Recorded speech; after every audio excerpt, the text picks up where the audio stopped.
Hello everyone, I am Gaurav Joshi. Welcome to the Mission Academy Bareilly YouTube channel. Last video में हमने transfer of charges के बारे में study करा था। इस वीडियो में हम एक इम्पॉर्टेंट टॉपिक कूलम्ब्स लॉ को स्टडी करेंगे। देखिए, जब मैंने आपको प्रॉपर्टीज ऑफ चार्जेस पढ़ाया था तो मैंने आपको बताया था अगर हमारे पास दो लाइक चार्जेस हैं, लाइक चार्जेस मतलब एक जैसे चार्जेस, मान लीजिए ये पॉजिटिव है, ये पॉजिटिव है, ये नेगेटिव है, ये नेगेटिव है, तो इन चार्जेस के बीच में एक फोर्स ऑफ रिपल्शन लगता है। सिमिलरली अगर हमारे पास दो अनलाइक चार्जेस हैं, मान लीजिए एक पॉजिटिव एक नेगेटिव या एक नेगेटिव एक पॉजिटिव, तो इन दोनों चार्जेस के बीच में एक अट्रैक्शन फोर्स लगता है। अब सवाल ये उठता है कि ये फोर्स ऑफ अट्रैक्शन या फोर्स ऑफ रिपल्शन, इसका मैग्नीट्यूड कितना होगा। इस सवाल का जवाब हमें 1785 में एक बहुत ही फेमस साइंटिस्ट कूलाम ने दिया, जिनके नाम पर हमने चार्ज की एसआई यूनिट भी रखी है। तो देखिए कूलाम्स लॉ क्या है।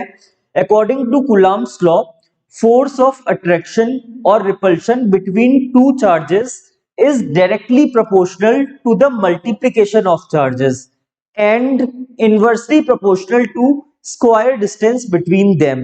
देखिए क्या है, मान लीजिए हमारे पास दो चार्जेस हैं, एक चार्ज है हमारा Q1, एक चार्ज है हमारा Q2। इन दोनों चार्जेस के बीच की डिस्टेंस है R। तो इन दोनों के बीच में अगर मान लीजिए दोनों लाइक चार्जेस हैं, एक जैसे चार्जेस हैं, तो ये दोनों आपस में रिपेल करेंगे। और अगर ये दोनों चार्जेस अनलाइक चार्जेस हैं, तो ये दोनों चार्जेस आपस में अट्रैक्ट करेंगे। तो ये जो फोर्स ऑफ अट्रैक्शन या फिर फोर्स ऑफ रिपल्शन होगा, ये डायरेक्टली प्रोपोर्शनल होगा चार्जेस के मल्टीप्लीकेशन के। तो हमने यहां लिख रखा है F is proportional to Q1 into Q2 और इनवर्सली प्रोपोर्शनल होगा इन दोनों के बीच की डिस्टेंस के स्क्वायर के। तो यहां पे लिख दिया F is proportional to 1/r square. इसको और इसको हमने कंबाइंडली करके लिख दिया F is proportional to Q1 Q2/r square. आप सभी को पता है जब भी हम प्रोपोर्शनलिटी का साइन हटाते हैं तो हमारा एक कांस्टेंट आता है। तो जब हमने अल्फा साइन, ये हमारा प्रोपोर्शनलिटी का साइन है, इसको हटाया तो कांस्टेंट आ गया k। तो F इज इक्वल टू हो गया k Q1 Q2/r स्क्वायर। ये जो हमारा k है, it is a proportionality constant which is called Coulomb's constant. ये जो हमारा k कूलम्ब्स कांस्टेंट है, ये दो चीजों पे डिपेंड करता है। किन किन चीजों पे? पहली चीज मीडियम ऑफ चार्जेस, मतलब दो चार्जेस जिस मीडियम में रखे हैं। मान लीजिए दो चार्जेस एयर में रखे हैं तो उनके लिए k की वैल्यू कुछ अलग होगी। वही दो चार्जेस मान लीजिए वाटर में रखे हैं तो उनके लिए k की वैल्यू अलग होगी। सेकेंडली, ये तो अंडरस्टूड सी बात है कि के सिस्टम ऑफ यूनिट्स में भी डिपेंड करेगा। अगर एसआई सिस्टम हम यूज कर रहे हैं, मतलब एमकेएस सिस्टम यूज कर रहे हैं, तो के की वैल्यू कुछ अलग आएगी। सीजीएस सिस्टम यूज कर रहे हैं तो कुछ अलग आएगी। एफपीएस सिस्टम यूज कर रहे हैं तो कुछ अलग आएगी। तो देखिए इन एसआई यूनिट के इज इक्वल टू होता है 1/4 पाई एप्सिलॉन नॉट। के की वैल्यू होती है 1/4 pi epsilon not. Epsilon not यहाँ पे क्या है? एप्सिलॉन नॉट है परमिटिविटी ऑफ फ्री स्पेस। ये क्या चीज होती है, हम इसको आगे डिस्कस करेंगे। और के की जो मैग्नीट्यूड होता है वो होता है 9 इंटू 10⁹ न्यूटन मीटर स्क्वायर पर कूलम्ब स्क्वायर। और एप्सिलॉन नॉट का जो हमारा मैग्नीट्यूड है वो है 8.85 into 10⁻⁻12 coulomb square upon newton metre square. अब हम समझते हैं परमिटिविटी। परमिटिविटी का मतलब क्या है? देखिए नाम सुन के लग रहा है कि ये दो चार्जेस के बीच में लगने वाले फोर्स को इंक्रीज कर रहा है, परमिट कर रहा है, पर ये अपने नाम के बिल्कुल अपोजिट काम करता है। परमिटिविटी क्या है? ये मीडियम की एक प्रॉपर्टी है। परमिटिविटी क्या है? मीडियम की एक प्रॉपर्टी है जो दो चार्जेस के बीच लगने वाले फोर्स को रिड्यूस करती है।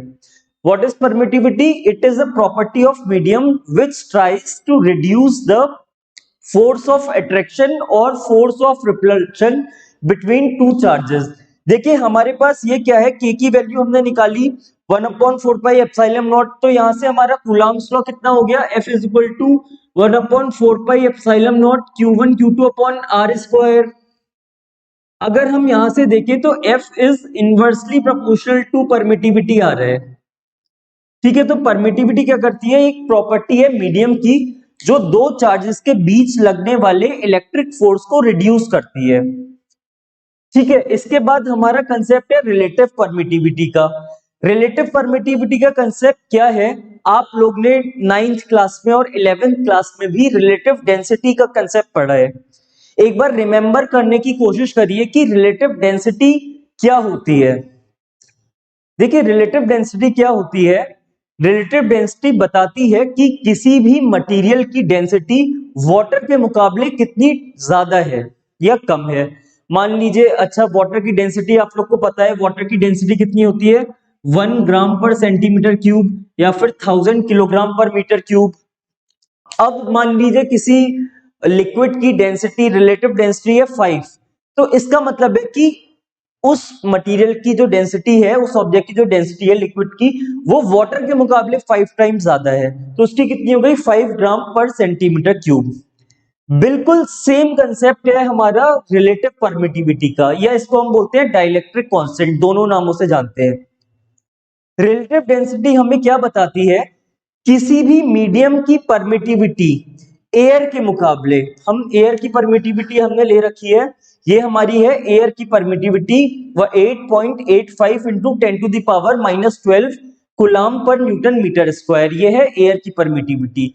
तो डाइलेक्ट्रिक कांस्टेंट या फिर रिलेटिव परमिटिविटी हमें बताता है कि किसी भी मीडियम की परमिटिविटी एयर के मुकाबले कितने टाइम्स ज्यादा है।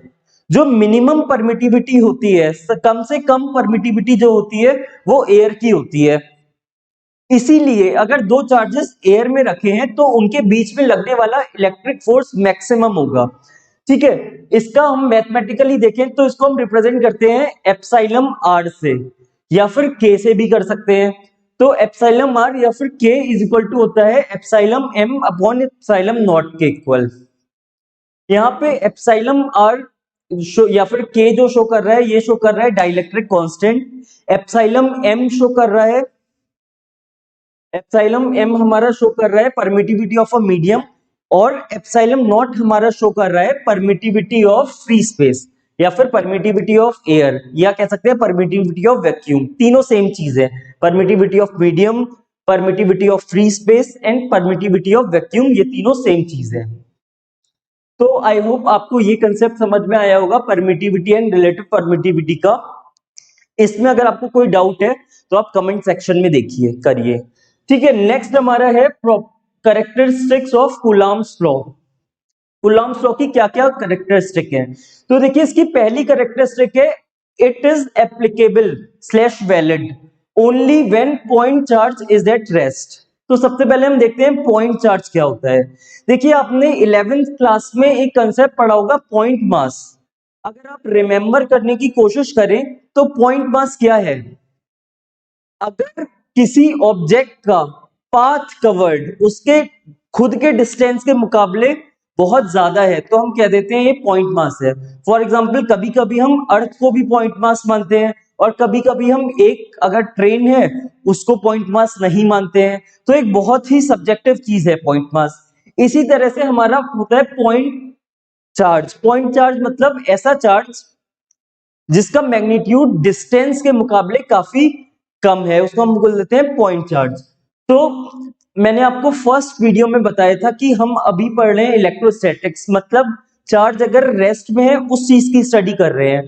तो कूलॉम्स लॉ केवल तभी काम करेगा जब चार्जेस रेस्ट पर हों, केवल तभी वैलिड है या फिर एप्लीकेबल है।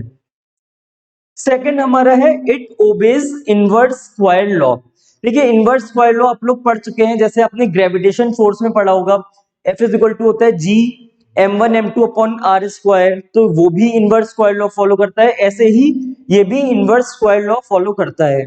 आपको पता है कि इनवर्स स्क्वायर लॉ अगर फॉलो हो रहा होता है तो F और R के बीच में जो ग्राफ बनता है वो कुछ इस तरह का बनता है। इनवर्स स्क्वायर लॉ का मतलब क्या है, अगर आप दो ऑब्जेक्ट्स के बीच की, दो चार्जेस के बीच की डिस्टेंस अगर आप 2 टाइम्स बढ़ाते हो तो उनके बीच में लगने वाला फोर्स 4 टाइम्स कम हो जाता है। अगर आप डिस्टेंस 3 टाइम्स बढ़ाते हो तो फोर्स 9 टाइम्स कम हो जाता है। डिस्टेंस 4 टाइम्स बढ़ाते हो तो फोर्स 16 टाइम्स कम हो जाता है। 5 टाइम्स बढ़ाते हो तो 25 टाइम्स कम हो जाता है। सिमिलरली अगर आप डिस्टेंस घटाते हो तो फोर्स बढ़ता है स्क्वायर टाइम्स, तो इसको हम बोलते हैं इनवर्स स्क्वायर लॉ फॉलो होना। Next, it is the central force. देखिए सेंट्रल फोर्स क्या होता है, ऐसे फोर्स जो पाथ इंडिपेंडेंट होते हैं। ठीक है, क्या है ये सेंट्रल फोर्स है। कूलम्ब्स लॉ जो हमारा इलेक्ट्रिक फोर्स है ये एक सेंट्रल फोर्स है। देखिए अगर आपको मैं अंडरस्टैंडिंग के लिए एक बात बताऊं, जितने भी हमारे नॉन कॉन्टैक्ट फोर्स हैं, आप लोग को पता है फोर्स हमारे दो तरीके के होते हैं, कॉन्टैक्ट फोर्स और non contact force. Non contact force मतलब जिसमें फोर्स लगाने के लिए कॉन्टैक्ट की जरूरत नहीं है, जैसे एक मैग्नेट है दूसरी मैग्नेट को दूर से अट्रैक्ट कर सकती है, तो मैग्नेटिक फोर्स भी नॉन कॉन्टैक्ट हो गया। पर आप पैदल चल रहे हैं या किसी गाड़ी से चल रहे हैं तो आप पे फ्रिक्शन फोर्स लग रहा है, वो कॉन्टैक्ट फोर्स हो गया। तो ये जनरली मैं आपको एक मोटे तौर पे एक बात बता रहा हूं कि जितने भी हमारे नॉन कॉन्टैक्ट फोर्स होते हैं, ज्यादातर फोर्स हमारे सेंट्रल फोर्स ही होते हैं। नेक्स्ट हमारा पॉइंट है डिपेंड्स ऑन मीडियम। जो हमारा इलेक्ट्रिक फोर्स है जिसको हम कूलम्ब्स फोर्स कहते हैं, इलेक्ट्रिक फोर्स कहते हैं, या एक दो नामों से और जानते हैं, ये मीडियम पे डिपेंड करता है। कूलम्ब्स फोर्स की जो इलेक्ट्रिक फोर्स हम कह सकते हैं उसकी मैक्सिमम वैल्यू होती है एयर के लिए। एयर के अलावा आप किसी और मीडियम में रख देंगे तो कूलम्ब्स फोर्स डिक्रीज हो जाएगा। नेक्स्ट हमारा पॉइंट है it obeys Newton's third law of motion. Newton's third law of motion क्या होता है, every action has a equal and opposite reaction. इस चीज को हम नेक्स्ट वीडियो में प्रूफ भी करेंगे जब हम पढ़ रहे होंगे Coulomb's law in vector form. तो देखिए क्या है इसका मतलब, मान लीजिए ये एक चार्ज है Q1, ये एक चार्ज है Q2, तो जितना फोर्स Q1 Q2 पे लगा रहा है उतना ही फोर्स Q2 Q1 पे लगाएगा। तो यही लिख रखा है F12 is equal to negative of F21। इसको हम बोलते हैं कि Coulomb's law Newton's third law of motion proof कर रहा है। तो आई होप आपको कूलम्ब्स लॉ समझ में आया होगा। नेक्स्ट वीडियो में हम पढ़ेंगे Coulomb's law in vector form और इसके कुछ न्यूमेरिकल्स करके देखेंगे। अगर आपको इस टॉपिक में कोई भी डाउट है तो आप कमेंट सेक्शन में बताइए कि आपको क्या डाउट है। हम मिलते हैं नेक्स्ट वीडियो में। Thank you everyone.